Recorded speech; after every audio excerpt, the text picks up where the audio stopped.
어느 하나님의 은혜와 평강, 그리스도의 향기, 주님의 주시는 은총이 저와 여러분에게 넘치기를 축복합니다. 골로새서 3장 12절로 17절을 통해서 감사하는 자가 되라 하는 제목으로 같이 은혜를 나누고자 합니다. 오늘은 맥주 감사 주일로 지키는 주일입니다. 이 절기는 하나님께서 지키라고 명령을 내렸기 때문에 우리는 지키는 것입니다. 출애굽기 23장 16절에 맥주절을 지키라. 이는 내가 수고하여 밭에 뿌린 것에 첫 열매를 거둠이니라. 이렇게 명령을 우리에게 내려준 줄로 믿습니다. 교회에서 이 감사절기를 두 번 지킵니다. 하나는 추수감사절과 또 하나는 맥주감사절입니다. 계절적으로 가을에 드리는 감사가 추수감사절인데 1년 동안의 마지막 추수에 대한 하나님을 향한 감사를 고백하는 주일입니다. 맥주감사주일은 1년의 첫 추수에 대한 감사주일인데, 맥주라고 할 때 맥은 보리맥입니다. 그래서 1년의 첫 추수인 보리를 수확하면서 하나님께 감사를 드리는 절기가 바로 맥주감사주일입니다. 구약성경에 신명기 16장 9절로 17절 말씀에 하나님께서는 택한 백성, 선민 이스라엘 백성에게 3대 절기를 지키라고 말씀하고 계세요. 그 신명기 16장 1절로 8절 말씀에 보면 유월절, 즉 무교절을 지키라 하셨고, 신명기 16장 9절로 12절 말씀에 오순절, 칠칠절이라고 하죠. 그걸 지키라고 했고, 또 신명기 16장 13절로 15절 말씀 보면 장막절, 즉 초막절이라고도 하죠. 그걸 지키라고 하셨습니다. 첫째로 유월절은 누룩 없는 떡을 먹음으로 무교절이라고도 부릅니다. 이 절기에는 이스라엘 백성들이 애굽에서 하나님의 은혜로 출애굽된 것을, 구출된 것을 기념하는 절기입니다. 이 절기는 지난날, 즉 과거에 대한 하나님의 은혜에 감사해서 드리는 절기입니다. 둘째로 장막절을 지키라고 그러는데, 이 장막절은 즉 초막절이라고 하는데 수장절이라고도 부릅니다.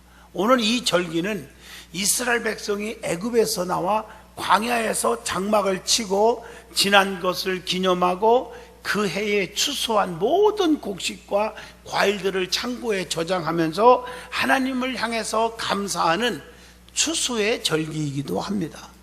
이 절기에 영적인 의미가 있는데, 성도들이 알곡으로 장차 천국 장막에 들어갈 것을 상징하기도 합니다. 그렇기 때문에 이 절기는 미래에 받을 은혜에 감사하는 절기이기도 합니다. 셋째로 오순절이 있는데, 이 오순절은 출애굽한 날에서부터 계수하여 제50일이라는 뜻입니다. 그래서 7 안식일이 지난 7749, 그 다음 날 50일이죠. 그래서 칠칠절이라고도 하고 맥주절이라고도 부릅니다. 영적으로 보면 현재에 받은 은혜에 하나님을 향해서 감사를 드리는 절기입니다. 하나님은 감사하는 자를 기뻐하시고, 감사하는 자에게 기적을 베푸시고, 감사하는 자에게 은혜를 베풀어 주시는 분입니다. 축복은 어디서부터 옵니까? 감사에서부터 나오게 되어 있습니다. 그렇기 때문에 마귀는 감사하는 마음을 빼앗아가고 우리에게 불평과 원망과 시기와 질투하는 마음을 자꾸 넣어주는 거예요. 성경에 보면 이 감사에 대해서 139번이나 기록되어 있습니다. 오늘 본문에도 사도 바울은 감사하는 자가 되라 이렇게 말하고 있어요. 사도 바울이 이렇게 말하고 있는 장소가 어디였습니까? 감옥입니다. 여러분, 성경에 보면 옥중서신이 있어요. 바울이 복음을 전하다가 감옥에 갇혀서 거기서 너무 감사하고 기쁘고 하나님을 찬양하면서 하나님의 백성들에게 전도하고 전도 편지를 보내고 한 그게 옥중서신인데, 에베소서, 빌립보서, 빌레몬서, 골로새서, 4권의 책이 옥중서신입니다. 오늘 말씀도 옥중서신이에요. 복음 전하다가 감옥에 갇혀 있는 상황 속에서도 사도 바울은 불평하는 게 아니라 원망하는 게 아니라 하나님께 감사하면서 성도들에게도 감사하는 자가 되라고 말씀하고 있는 것입니다. 생활 속에서 찾아볼 수 있는 경험들이 있을 거예요. 늘 짜증과 신경질과 눈살 찌푸리는 일을 하게 되면 연거푸 연쇄적으로 그런 일들이 자꾸 계속해서 생기게 되어 있습니다. 그러나 조건 여하를 불구하고 좋지 않은 환경 속에서도 태연함과 명랑함과 아량 있는 태도를 취하면 그대로 모든 일이 수월하게 되어서 나갈 수 있게 된다는 것을 경험하게 될 것입니다. 성도가 믿음이 있는지 믿음이 없는지, 믿음이 성장했는지 그렇지 않은지를 테스트해 볼 수 있는 몇 가지가 있어요. 저는 여러분에게 두 가지만 보여줄게요. 여러분 자신이 내가 믿음이 얼마나 잘했는가, 믿음이 잘하지 않고 제자리 걸음인가, 퇴보했는가, 또 주변의 성도들이 저분이 믿음이 있는지 겉보고 직분 보고 판단하다가 영적으로 큰일 납니다. 오늘 그래서 이걸 여러분들에게 가르쳐 줄 테니까 내 믿음과 또 주변의 사람들이 믿음이 있는지 없는지를 다시 한번 점검할 수 있기를 바랍니다. 첫째가 기도하는 내용을 들어보면 얼마나 믿음이 성장했는지를 알 수가 있습니다. 항상 초보 신앙으로 머물러 있는 사람은 기도하기만 하면 그저 주시옵소서입니다. 하나님 이거 주시고 저거 주시고, 하나님 뭐 자식 책임져 주시고, 사업 잘 되게 하시고, 하나님 물질을 주시옵소서, 전부 달라는 기도만 많아요. 그러나 믿음이 조금 성장하면 하나님 주셨으니 감사합니다, 하나님 너무 감사합니다. 그리고 또 믿음이 더 급성장한 사람은 무엇으로 하나님 은혜에 보답할고 무엇을 하나님께 드릴까요? 하나님 이 마음을, 내 생명을, 내 마음을 주님께 드립니다, 주 받으시옵소서. 이런 기도가 막 나오면 그 사람은 믿음의 수준이 귀한 것입니다. 또 감사의 신앙을 보면 또 안다고 그러잖아요. 초보 신앙인은 하나님 앞에 형통할 때 병 고쳐주셨으니 감사하고, 자식 잘 되게 해주셔서 감사하고, 사업이 잘 되게 해주셔서 감사하고, 이건요 믿음이 초보적인 신앙에 머무르는 사람은 이것만 해요. 그러나 이래도 감사하고 저래도 감사하고, 생일 맞이해도 생일 감사, 또 부모 자녀들 다 생일 감사할 줄 알고, 어떤 일을 당하든지 수시로 그냥 감사가 연발 나와요. 제가 얘기하는 감사는 물질만이 아니에요. 마음으로, 생각으로, 행동으로, 몸으로, 봉사로 감사가 나오는 거예요. 그리고 믿음이 더 깊어지고 뜨거워지면 곤고할 때, 환난 당할 때, 힘들 때 더 감사하는 거예요. 이게 믿음이 뜨거워지는 거예요. 데살로니가전서 5장 18절 범사에 감사하라, 이것이 그리스도 예수 안에서 너희를 향하신 하나님의 뜻이니라 말씀하고 계신 줄로 믿습니다. 어떤 사람은 다리가 부러졌는데 하나님 머리 안 다치게 해서 감사합니다. 머리가 깨졌는데 하나님 생명에 지장이 없어서 감사합니다. 죽게 되니까 하나님 천국 가게 해주셔서 감사합니다. 멋있잖아요. 우리는 오늘 본문의 말씀처럼 감사하는 자가 되시기를 주의 이름으로 축복합니다. 이것이 바로 하나님으로부터 택함 받은 자의 생활입니다. 성도는 하나님의 택함 받은 거룩한 백성들입니다. 그렇기 때문에 용서와 사랑과 화평과 감사와 신령한 교제를 나누는 생활을 해야 합니다. 하나님으로부터 택함 받은 자의 생활은 한마디로 하나님께 감사하는 자의 삶을 살 수 있는 것이죠. 어떻게 감사하는 자가 될 수 있을까? 첫째, 오늘 본문 12절로 14절입니다. 사랑과 용서의 생활을 함으로 감사하는 자가 될 수가 있습니다. 하나님께서 우리를 용서해 주심에 대해 감사함으로 남을 용서할 수가 있고 사랑할 수가 있는 것입니다. 그래서 사랑은 모든 허물을 덮어주는 거라고 가르쳐 줍니다. 하나님은 용서하는 자를 용서하신다고 마가복음 11장 25절에 그렇게 말씀하고 계십니다. 또 에베소서 5장 2절에 보면 그리스도의 사랑을 받은 대로 사랑 가운데서 행하여야 한다고 가르쳐 주고 있습니다. 그래서 본문 14절에 보면 이 모든 것 위에 사랑을 더하라. 이는 온전하게 매는 띠니라. 사랑의 띠를 메어야 합니다. 우리는 하나가 되었습니다. 우리 성도들은 한 형제들입니다. 사랑의 띠로 묶어지시기를 주의 이름으로 축복합니다. 그리고 데살로니가전서 5장 8절에 우리는 낮에 속하였으니 정신을 차리고 믿음과 사랑의 호심경을 붙이고 구원의 소망의 투구를 쓰자. 사랑의 호심경을 붙여야 되는 것입니다. 그리고 마태복음 18장 22절 말씀처럼 용서의 범위와 한계는 끝이 없어요. 성경에 보면 7번뿐 아니라 7번뿐 아니라 7번을 70번이라도 용서할지니라. 용서하라고 그랬어요. 한계가 없어요. 끝까지 용서하고 화해하라는 거예요. 왜냐하면 고린도후서 2장 10절 보면 그리스도는 용서하시는 분이잖아요.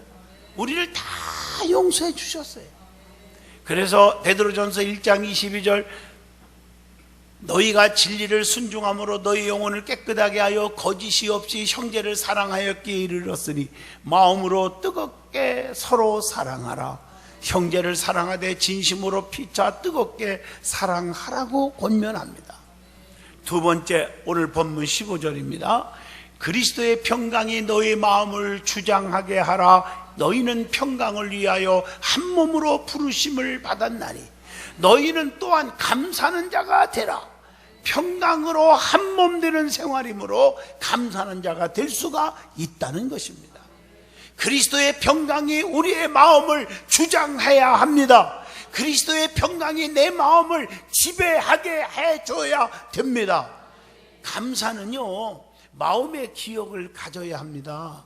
기억에는 사람은 두 가지가 있죠. 하나는 잃은 것에 대한 기억이 있고 다른 하나는 얻은 것에 대한 기억이 있습니다. 그런데 우리 믿음의 사람들은 잃은 것에 대한 기억을 다 버려야 합니다. 그걸 생각하지 말아야 돼요. 돈을 잃어버린 거, 사랑을 잃은 거, 친구를 잃어버린 거 기억하면 모두가 우리의 마음을 아프게 하는 것입니다. 그래서 불평하게 하고 불만족으로 살게 하고 우리에게 고통을 줍니다. 그렇기 때문에 잃은 것에 대한 기억은 불평, 불만하는 자로 만들어버리기 때문에 그 기억을 지워주시기를 바랍니다. 이제 하나님의 은혜 얻은 것에 대한 기억으로 남아야 합니다. 사랑하는 사람을 얻었다, 수익을 얻었어요, 건강을 얻었어요, 사업장을 얻었어요, 자식을 얻었어요, 직장을 얻었어요. 이 얼마나 아름다운 일이에요. 얻은 것을 생각하란 말이에요. 우리가 얻은 것 중에 가장 큰 것은 잃었던 생명을 찾았고 광명을 얻은 거예요. 그렇기 때문에 우리는 늘 감사하는 자로 살게 되어 있죠. 시편 136편 5절로 11절의 말씀에 다 나오잖아요. 얼마나 감사한지. 그리고 평안이 우리의 마음을 지켜준다. 빌립보 4장 7절에 모든 지각에 뛰어난 하나님의 평강이 그리스도 예수 안에서 너의 마음과 생각을 지키시리라. 그리스도께서 십자가의 피로 화평을 이루었기 때문입니다. 골로새서 1장 20절의 말씀이죠. 그래서 우리는 이제부터 평강을 위하여 한 몸으로 부르심을 받았다는 사실을 기억하십시오. 에베소 2장 16절 십자가로 하나가 되었잖아요. 또 고린도전서 7장 15절 화평을 위하여 우리는 부르심을 받았지 않습니까? 자, 세 번째로 말씀이 풍성히 거함으로 감사하는 자가 될 수 있다. 오늘 본문 16절의 말씀입니다. 말씀이 우리 속에 거하면 말씀의 역사로 하나님의 은혜를 체험하게 되고 그 체험으로 기적을 이루며 기적 속에 감사가 나오게 될 줄로 믿습니다. 그리스도의 말씀은 어떤 역경 속에서도 감사할 수 있게 했고 역경을 이길 수 있는 신비로운 능력을 말씀을 통해서 우리에게 주어지는 거예요. 말씀은 더나미스 능력이에요. 그래서 히브리서 4장 12절 하나님 말씀은 살아있고 운동력이 있어 좌우의 낯선 검보다 예리하여 혼과 영과 관절과 골수를 찔러 쪼개기까지 하며 우리의 마음과 생각과 뜻을 판단하시나니 에레미야 23장 29절에 여호와의 말씀이니라 내 말이 불같지 아니하냐 바위를 쳐서 붓으로 드리는 방망이 같지 아니하냐 나 여호와의 말이니라. 하나님의 말씀은 권능이 있어요. 우리의 심령을 녹이고 우리의 암락한 마음을 깨트리고 우리의 질병을 다 없애버리는 권능이 있단 말이에요. 그래서 성경을 보면 말씀 속에 기적이 일어나잖아요. 에스겔 37장 9절로 10절에 에스겔 골짜기의 해골 뼈들이, 쓸모없는 뼈다구들이 말씀을 대언했더니 큰 군대가 되어지는 거예요. 선지자 에스겔이 살이 붙어라, 가죽이 붙어라, 심줄이 붙어라, 이 선포된 말씀입니다. 그래서 단에서 여러분 선포되는 말씀을 가볍게 여기면 축복이 없습니다. 그래서 교회와 하나님과의 관계, 주의정과의 관계가 껄끄르면 신앙생활 아무리 많이 해도 소용이 없어요. 왜 이렇게 유익이 없는 신앙생활을 하려고 하는 분들이 있는지 몰라요. 신앙생활은 선포된 말씀이 믿어지려면 먼저 신뢰가 앞서돼야 돼요. 하나님 말씀을 신뢰하고 교회를 신뢰하고 주의 종들을 신뢰할 때 그 말씀의 권세가 나가는 거예요. 살이 붙어라, 가죽이 붙어라, 심줄이 붙어라, 단에서 선포를 하니까 누가? 에스겔 선지자가. 그랬더니 그대로 이루어지는 거예요. 요한복음 11장 43절로 44절 봐도 큰 소리로 예수님께서 나사로야 나오라 부르시니 죽은 자가 수족을 배로 동인 채로 살아서 나왔다고 했어요. 예수님 말씀 한마디가 죽은 썩은 송장 나사로가 살아 나온 줄로 믿습니다. 그것뿐이에요. 마가복음 9장 25절에 말씀으로 마귀를 쫓아낼 수가 있지 않습니까? 다 마귀들을 말씀으로 쫓아냈단 말이에요. 하나님의 말씀은 하나님의 감동으로 된 것으로 악령들을 다 물리칠 수가 있습니다. 그래서 우리에게 유익을 준다고 디모데후서 3장 16절 모든 성경은 하나님의 감동으로 된 것으로 교훈과 책망과 바르게 함과 의로 교육하기에 유익하니. 자, 보세요. 여러분들이 말씀의 능력을, 주님의 능력을, 교회를, 주의 종들을 신뢰하지 않고 예배를 건성으로 드릴 때 하나님 말씀을 아무리 선포해도 여러분에게 유익이 없잖아요. 감동이 안 되잖아요. 그것은 바로 이런 문제에 있다는 거죠. 우리의 심령의 밭에 문제가 있다는 거죠. 하나님은 말씀으로 귀신을 쫓아냈어요. 나를 괴롭히는 모든 더러운 귀신들을 말씀 들을 때 쫓아날 줄로 믿습니다. 저주 마귀도 떠나고 질병 마귀도 떠나고 실패 마귀가 떠나는 거예요. 마태복음 8장 16절 사람들이 귀신 들린 자를 많이 데리고 예수께 오거늘, 예수께서 말씀으로 귀신들을 쫓아내시고 병든 자들을 다 고치시니, 다 고쳐줬어요. 우리의 악한 생각, 우리의 더럽고 추한 마귀에 장난하는 그 생각까지도 다 물어내야 되는 거예요. 그래서 더럽고 추한 죄악이 다 떠날 줄로 믿습니다. 그래서 우리는 하나님의 말씀의 검으로 무장할 수 있어야 돼요. 에베소 6장 17절 구원의 투구와 성령의 검 곧 하나님의 말씀을 가져라. 우리 속에 말씀을 가져야 돼. 그게 영적인 무기란 말이에요. 검과 같단 말이에요. 검. 하나님은 말씀으로 마귀의 시험을 물리쳤잖아요. 예수님은요, 마태복음 4장 10절 사탄아 물러가라 기록하였으되 주 너희 하나님께 경배하고 다만 그를 섬기라 하였느니라. 기록하였으되 기록된 말씀으로 물리쳤고 사람이 떡으로만 사는 것이 아니라 하나님의 입으로 나오는 여호와의 말씀으로 사느니라. 그러므로 말씀은 하나님의 감동으로 된 것으로 말씀 자체에 하나님의 능력이 있기 때문에 말씀으로 모든 일을 다 할 수가 있습니다. 말씀 속에서 문제를 해결받고 치료도 받게 되므로 우리는 감사하는 자가 될 수가 있는 것입니다. 네 번째, 신령한 노래를 찬양함으로 감사하는 자가 될 수가 있어요. 본문 16절의 말씀이 그렇게 기록되어 있습니다. 찬양함으로 감사가 넘치게 되고 감사가 넘침으로 찬양이 넘치는 거예요. 원망과 불평이 있는 곳에는 찬양이 나오지 않아요. 아무리 좋은 찬양을 불러도 원망과 불평 있는 찬양은 꾀꼬리 같은 소리가 들려도 그게 다 불협화음으로 들리는 거예요. 여러분들 보세요. 찬양을 막 부르면 마음에 감동이 오고 기쁨이 오잖아요. 감사가 있는 곳에 신령한 노래와 찬양이 나오는 줄로 믿습니다. 에베소 5장 19절로 21절 시와 찬송과 신령한 노래들로 서로 화답하며 너의 마음으로 주께 노래하며 찬송하며 범사의 우리 주 예수 그리스도의 이름으로 항상 아버지 하나님께 감사하며 그리스도를 경외함으로 피차 복종하라. 세상에 명예와 권세와 재물이 많다고 행복한 줄 아십니까? 아니잖아요. 하나님 안에서 은혜 속에 사는 사람은 가난해도 참 기쁨으로 살아요. 제가 옛날에 한번 얘기를 한 것 같은데 영국에 유명한 황제가 있었죠. 그게 루이스 황제라고 아주 유명한 분입니다. 역사 속에 나오는 황제예요. 그분이 누더지 옷을 입고 민정을 살피러 시골을 이렇게 딱 시찰 나가는데 어떤 노인 한 분이 물레방아 소리에 그 소리를 들으면서 물레방아를 돌리면서 막 찬송을 부르는 거야. 너무너무 감동이 되어서 바짝 따라가 봤더니 이런 찬송을 부르는 거예요. 한번 제가 불러봐도 되나요?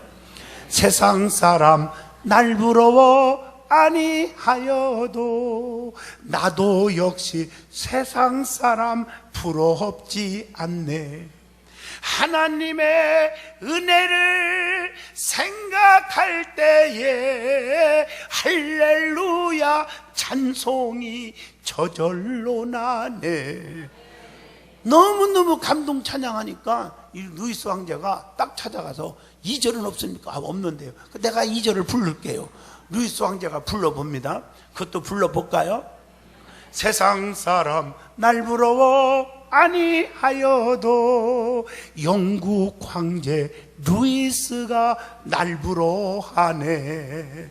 하나님의 사랑을 생각할 때에 할렐루야 찬송이 저절로 나네. 그러니까 이 노인 그 시골 농부가 할아버지가 아니 그런 소리 하지 마요. 우리 루이스 왕자님처럼 어질고 훌륭하고 귀하고 그 권세가 있는 분이 나를 부러워하다니요. 아니요, 그분이 부러워한다요. 아니 그런 소리 하지 말라니까. 아니요, 할아버지 바로 그 밑에서 부러워하고 있답니다. 그 나머지 얘기들이 많은데 언제 그걸 다 얘기하겠습니까?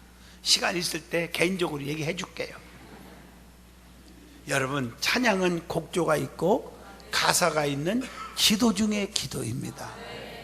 우리의 입술이 찬양이 안 나온다 그러면 문제가 심각한 것입니다. 찬양 있는 곳에 감사가 넘치게 될 줄로 믿습니다. 세상에서 살아가는 동안 원망과 불평과 짜증스러운 일 등등이 생길 때 찬송을 많이 불러보세요. 순식간에 근심, 걱정, 불안, 초조, 낙심, 원망, 비판 이런 것들이 다 사라지고 기쁨과 감사가 넘치게 될 줄로 믿습니다. 다섯 번째, 무엇을 하든지 예수 그리스도의 이름으로 하면 감사하는 자가 됩니다. 그게 본문 17절의 말씀이지요. 예수 이름 앞에 원수 마귀는 무릎을 꿇게 되어 있습니다. 그래서 예수 이름은 너무나 귀하고 능력 있음을 찬송가 80장을 통해서 잘 알잖아요. 천지의 이름 중 귀하고 높은 이름, 주 나시기 전 천지으신 주 나시기 전 지으신 구주의 뭐예요? 그 이름 예수. 주 앞에 엎드려 그 이름 찬송하면 내 귀에 들린 말씀 중 귀하신 이름 예수. 가사 자체가 얼마나 귀한지.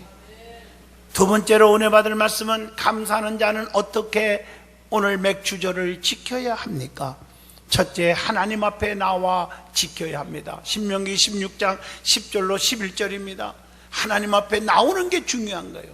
주의 전에 나와서 감사절을 지키는 거예요.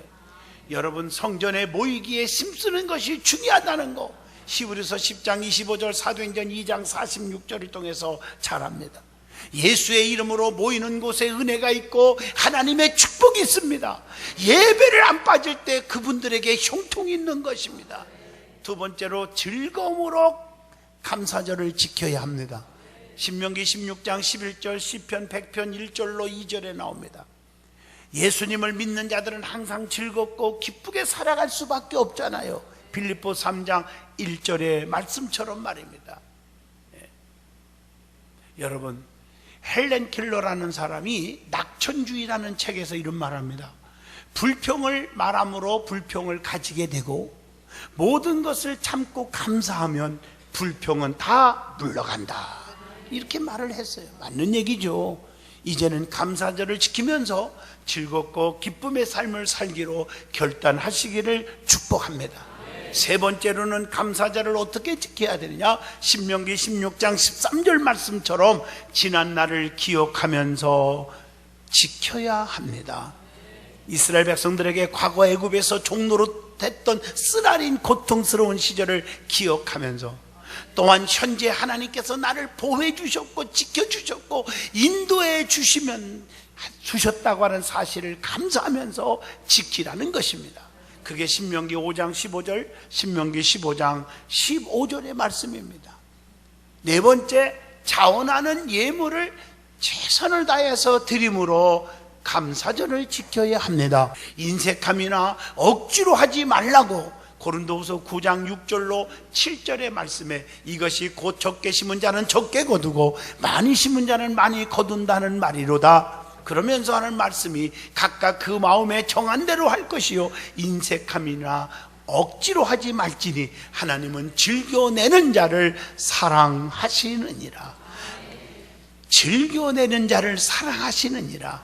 결론입니다. 오늘 맥주감사절 지나가는 절기 행사로 끝나면 안 됩니다. 하나님의 은혜와 사랑을 깊이 새기고 그 은혜에 보답하고 감사하는 마음을 항상 갖고 살아시고 데살로니가전서 5장 18절 말씀처럼 범사에 감사하는 자가 될 수 있기를 축복합니다. 감사가 있는 곳에 기적이 있고 축복이 있습니다. 기도와 봉사와 헌신의 생활도 감사의 마음으로 해야 응답이 있고 축복이 있습니다.